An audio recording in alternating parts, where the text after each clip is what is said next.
వీక్షకులందరికీ నమస్కారం. అందరికీ నూతన ఆంగ్ల సంవత్సర శుభాకాంక్షలు. చాలా మందికి క్యూరియాసిటీ ఉంటుంది, వచ్చే సంవత్సరం గ్రహగతుల్లో ఏమైనా మార్పులు ఉన్నాయా?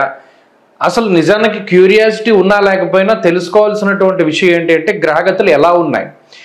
ఈ దీర్ఘ సంచార గ్రహాలను బట్టి చూసేటువంటి ఈ సంవత్సర ఫలితాల్లో ఈ 2025వ సంవత్సరం జనవరి 1వ తారీఖు నుండి డిసెంబర్ 31 వరకు ఏ గ్రహాల తాలూకు అనుకూలత, ఏ గ్రహాల తాలూకు ప్రతికూలత మన మీద ఉంది అని తెలుసుకోవడం ద్వారా ఒక నిర్దిష్టమైనటువంటి ఒక ఆలోచన వస్తుంది.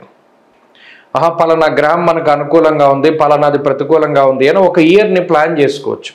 ఉదాహరణకి గురువు అనుకూలంగా ఉన్నట్టయితే ఆ సంవత్సరంలో నూతన వస్తువులు, వాహనాదులు, ఉద్యోగంలో ఎదుగుదల, లేదా ఏదైనా ఇల్లు కట్టుకోవడము, సంతానం కలగడం, వివాహాది శుభకార్యక్రమాలు జరగడం, ఇటువంటి వాటి మీద ఎక్కువ ప్రభావాన్ని చూపిస్తారు. శనేశ్వరుడు అనుకూలంగా ఉంటే ఆర్థిక స్థితిగతులు మెరుగుపడుతూ ఉండడం, రాజకీయ లబ్ధి ఉండడం, జనాకర్షణ కలగడం, వ్యాపారాభివృద్ధి కలగడం, విదేశీయానం కలగడం, ఇటువంటివన్నీ కూడా జరుగుతాయి. రాహుకేతువుల అనుకూలత వల్ల కూడా చాలా రకాలైనటువంటి సమస్యలు, అటు మాతృ వర్గం నుండి ఏదైనా ఆస్తిపాస్తులు రావాల్సి వచ్చినా, మాతృపితృ భ్రాతృ శాపాదులు ఉన్నా, లేదా మరి ఏ ఇతరత్ర వంశపారంపర్య ఆస్తుల నుండి ఏదైనా తగాదాలు ఉన్నా అటువంటి వాటి నుండి బయటపడడానికి, శత్రు రోగ రుణ బాధల నుండి బయటపడడానికి, అనారోగ్య సమస్యల నుండి బయటపడడానికి కూడా ఈ గ్రహ సంపత్తి చాలా ముఖ్యంగా ఉపయోగపడుతుంది. కాబట్టి ఈ 3 కీలకమైన గ్రహాలు ఏ విధంగా యోగిస్తున్నాయి, ఈ సంవత్సరం ఒక విశేషమైనటువంటిది ఏంటి అంటే దాదాపుగా 3 దీర్ఘ సంచార గ్రహాలు కూడా మారుతూ ఉన్నాయి. ఎప్పుడు ప్రతి సంవత్సరం ఏమవుతుంది అంటే గురువు కానీ రాహువు కానీ, ప్రతి సంవత్సరం గురుడు మారతారు, గురుడితో పాటు అప్పుడప్పుడు శని మారతారు, లేదా గురుడితో పాటు అప్పుడప్పుడు రాహువు మారుతారు. ఈ సంవత్సరం ఏమవుతుంది అంటే 3 గ్రహాలు కూడా మారుతూ ఉన్నాయి. అంటే గురువు మే నెల 15వ తారీఖు దగ్గర నుండి మిథున రాశిలోకి ఆయన సంచారం చేస్తారు. శనేశ్వరుడు ఈ సంవత్సరం మార్చి 30వ తారీఖున కుంభరాశిని వదిలిపెట్టి మీనరాశికి వెళ్తారు.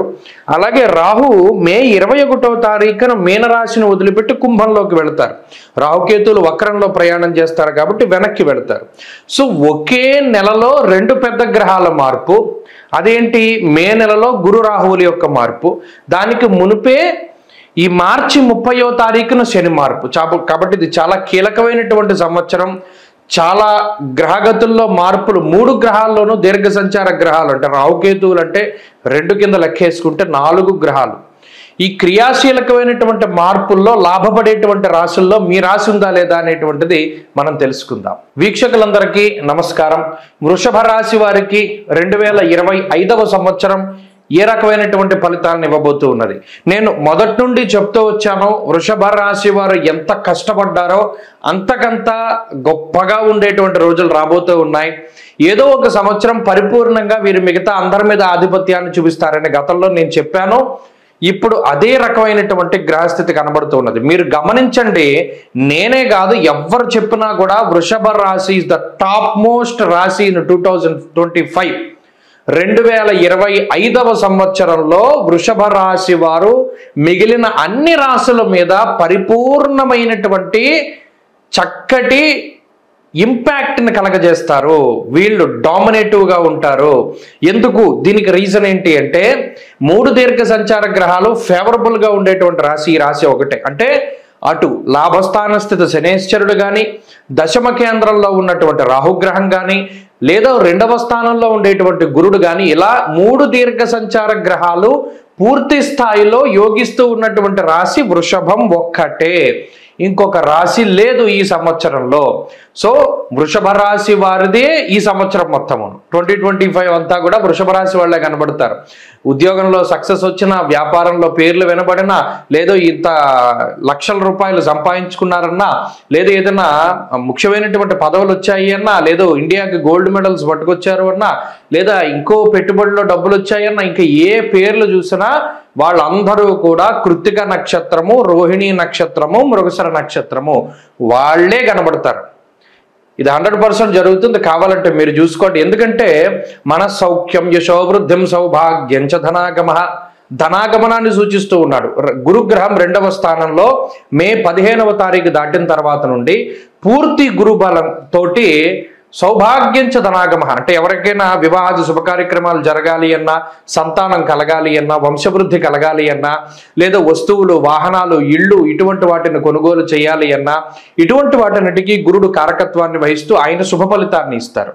అలాగే లాభస్థానస్థిత శనేశ్వరుడు సౌభాగ్య భాగ్యమారోగ్య, అటు లాభస్థానస్థిత శనేశ్వరుడు, లాభస్థానం అంటే పేరులోనే ఉంది, అటు ఆర్థిక లాభము, సంతాన లాభము, సౌభాగ్య లాభము, వ్యాపార లాభము, వస్తు లాభము, వస్త్ర లాభము, ఆరోగ్య లాభము, అలాగే రుణ బాధల నుండి బయటపడేటువంటి విషయాలు. ఇలా ఒకటి కాదు రెండు కాదు, శనేశ్వరుడు లాభస్థానమందు ఉండగా, ఒక గొప్ప శక్తివంతమైనటువంటి గ్రహం శనేశ్వరుడు లాభస్థానంలో ఉండగా వీరిని కొట్టేటువంటి వాళ్ళు ఇంకొకళ్ళు ఉండరు, అంత బలంగా చెప్పచ్చు.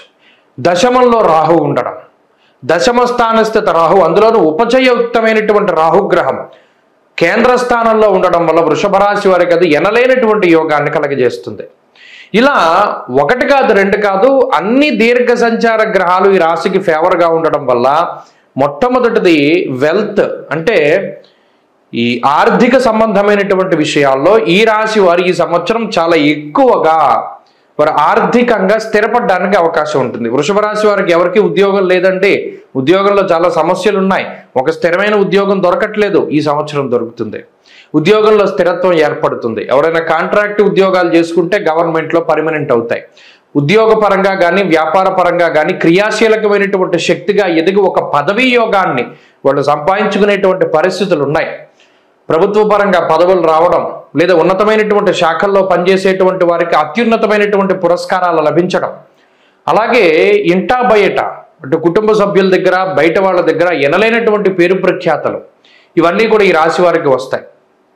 రెండో స్థానంలో గురుడు ఉన్నారు, అది మణిర్ముక్త ఫలం స్వర్ణం రత్నధాతుకదంబకం యానికాని చ సర్వాణి ధనస్థానాద్ వినిర్ణయ. మణులు, మాణిక్యాలు, రత్నాలు, వైఢూర్యాలు ఈ స్థానానికి సంబంధించినటువంటి వాటిలో గురుడు సంచారం చేస్తూ ఉన్నారు. ముఖస్థానము, నేత్రస్థానము, కుటుంబ స్థానము, వాక్స్థానమందు గురుడు సంచారం చేస్తూ ఉన్నారు. ఆయా కారకుడు గురుడు యజన కీర్తి గృహకాంచన పుత్రవస్త్ర అశ్వాదికారకో గురుహు.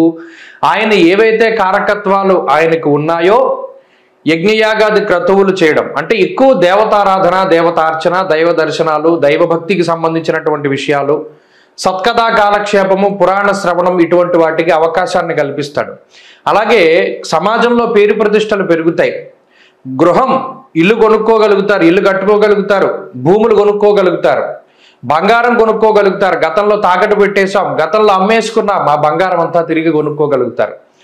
సంతానం కలుగుతుంది, వస్త్రాలు కొనుక్కుంటారు, నూతనమైనటువంటి ఆభరణాలు, వస్తువులు, వస్త్రాలు, గృహోపకరణాలు, ఇళ్ళు ఎన్ని మనం చెప్పుకున్నా తక్కువే.